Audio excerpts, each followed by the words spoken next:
Hey guys, welcome to Best Movies Recap. Today we have a 2022 movie called Breaking. It is a sad tale picked up from America's recent history, showcasing the helplessness of a former Marine when he tries to rob a bank to compensate for a VI fraud against him and buy a pet for his young daughter. Without any further delay, let's get started. The movie begins with Brian Brown Easley, a former Marine Corps veteran who finds himself in dire financial stress and seems unable to get any help from the Veterans Administration of the US government. In the very opening scene of the movie, Brian is seen being led out of some public administrative building in handcuffs, but he is also released soon. His personal life is revealed as well, as the man dearly loves his young daughter Kaya, even though he has separated from his wife and Kaya's mother Cassandra. Brian is seen calling up his daughter, who seems to be asking for a pet puppy as a gift for quite some time now, and Brian has been stalling on this wish as he is unable to afford any such luxury at the time.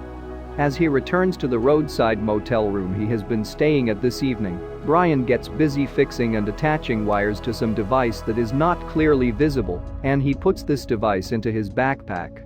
The next morning, he walks into a Wells Fargo bank branch in the city and asks the attending teller to withdraw a small amount of money from his account. As the teller helps him with it, though, Brian hands her a note that mentions that he is carrying a bomb with him in his backpack. Although the teller, a woman named Rosa Diaz, is shocked and scared at this sudden emergency situation, she manages to get this information across to the manager Estelle Valerie. The manager swiftly works to get every customer and employee out of the branch, just as Brian notices her. The man speaks out his only demand that Rosa calls the police and tells them how Brian is holding the bank hostage. While Brian repeatedly admits that he has no intention of hurting anyone, his only request is to get the Veterans Administration to pay him the money they owe him. After Rosa places the 911 call and is able to connect with the authorities, Brian himself takes the phone and directly tells the police who he is and what he is up to. The operator asks for details from Brian, and he complies with all the information, except when he is asked about his clothing. This immediately makes Brian realize how very vulnerable he is to the police, simply shooting him dead through the bank's big glass windows. He even has a panic attack thinking of this, and then gradually recovers from it over time.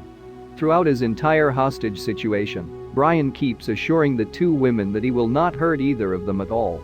Even though he tells the police over the phone that he would blow up the bank along with the hostages if his demands are not met, Brian makes sure to tell Rosa and Estelle that he would actually let them escape the branch if he used the bomb. He even let the two women use the restroom whenever they wanted and never grew hostile toward them. Instead, what the man asks for is attention, for he wants his side of the story told and asks the police to let the media, as well as the fire department, know about the events at the bank. When no media coverage is seen on the television inside the bank, he asks for a negotiator and even grows a bit hostile by arming the bomb and waving it around so that the police gathered outside can see it. He is quickly assured that a negotiator is on the way, and the man calms down, putting the small bomb back into his backpack. Still waiting around for some communication from the outside with him, Brian grows impatient and calls up the WSB-TV News network. The employee receiving the call quickly latches onto Brian's story, but tells the man that they are still not airing his story because they do not want to capitalize on his actions, which are mostly because of his life's sufferings. Brian sharply says that such respect for him is not what he needs at the moment and would instead like to be aired on TV. Although the large police force gathering outside the Wells Fargo branch and their major gives the news media permission to air the news, not everyone among them is happy to do so. The special negotiator Eli Bernard had been called into the situation only a few minutes earlier, and he waited for the major's orders to start the communication. However, the police major kept waiting for some more time, and Eli made his displeasure felt about Brian talking to a news station as a desperate measure because he had still not been given a police negotiator. Inside the bank building, Brian gets unnerved once more as he charges the bomb and waves it around again in an attempt to show that he was not bluffing. Finally, Eli is given permission to establish direct contact with the veteran, and through everything that Brian says to Eli, as well as to the news media, the reasons for his actions become clear. It turns out that Brian Brown Easley had served in the U.S. Marine Corps on 2 overseas missions in Iraq and had a very good and clean record during his entire professional career.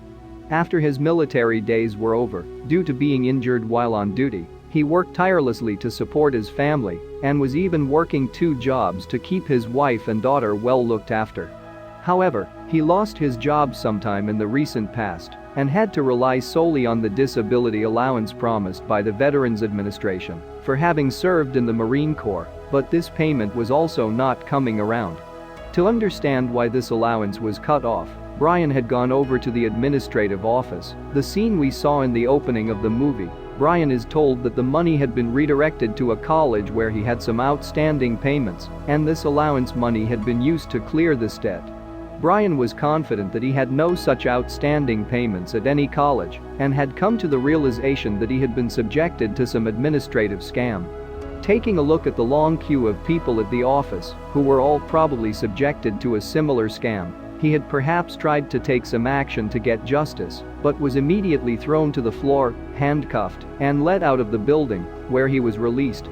It is also later revealed in the film that this outstanding payment claim was false, as schools and colleges in the US sometimes report their students as defaulting when the particular students want to discontinue or drop out, which means that the authorities then grab money from whatever sources they can find, and in this case, it was Brian's disability allowance.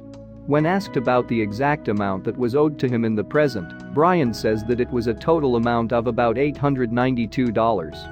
Since the amount was really small compared to the demands of most bank looters, the branch manager Estelle offered to pay up the amount from the bank, saying that the bank would be easily compensated for such an amount. But Brian remained clear about his principles and his demand. He did not want anybody else's money. He simply wanted the money that the VI had promised him and the amount that he deserved for having risked his life for his country. Even the negotiator Eli tries to talk Brian out of the situation or even modify his demands in some way, but Brian stays put. After a small conversation, Estelle manages to convince Brian to take the money from the bank, saying that it is not the money of anyone, it belongs to the government, but before she transfers the money to his account, they cut the internet on the bank. After that, Brian tells his young daughter about the inequalities that he and she would have to face, and little Kaya herself gets an introduction to it when she sees FBI agents, all white, roll up to their house and question her mother in ways that are not very friendly. The police operator, Eli Bernard, himself is also black, and he too faces similar inequalities on the other side of the fence. The new police chief, Major Riddick, keeps him away from contacting Brian at first and then rudely cuts him off in the middle of his conversation with Brian.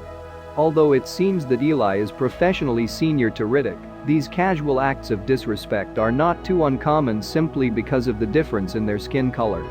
Gradually, over time, Eli manages to make a deal with Brian in which he would receive some cigarettes for the time being and would have to release one of the hostages in return. Brian had no intention of causing harm to the women and had been keeping them only to ensure that his story would be heard, so he agreed to the deal. In order to make this handover, Brian would have to come up to the bank's door on the inside, and so he wanted Eli to come to the door because he did not trust any other police official. While the 3 inside the bank decided who should be released first, settling on Rosa, the police and FBI officials outside were moving up closer to the building to ensure safety, and snipers were also getting into position. During this time, Brian realizes that his time is coming to an end, and he now goes over to the washroom and tearfully calls up his daughter. He had earlier contacted his family as well, informing his ex-wife about his actions and trying to give them support. Now he tells Kaya how much he loves her and assures her that she and her mother will be fine. Being a religious individual, Brian then prays with his daughter over the phone, and when he returns from the washroom, he is ready to release both the women and not just one. However, while he plans out how to go about this and thanks the 2 for their cooperation, Brian is shot dead by one of the snipers, and the whole hostage situation is brought to the worst end. Media personnel questions the police chief about the sudden killing of the perpetrator, but he refuses to respond. It is very evident that from the very beginning, Brian was not someone worth saving, according to the authorities. He had only been considered a miscreant, a nuisance who could be easily killed off without having to be too answerable simply because of his race. Estelle and Rosa are not happy either, for Brian had treated them with the utmost respect and politeness throughout that morning, being apologetic for putting them in this situation even till the last moment. Even the bomb that Brian claimed that he was carrying was found to be a normal device with alarms and lights like a bomb, but with no actual explosive in it. Since their negotiations had first begun, Eli kept assuring Brian that he would not be harmed, even though Brian was sure that he would be killed, and he even told Eli that he could not really talk the white police officials out of it because he too was not seen as equal.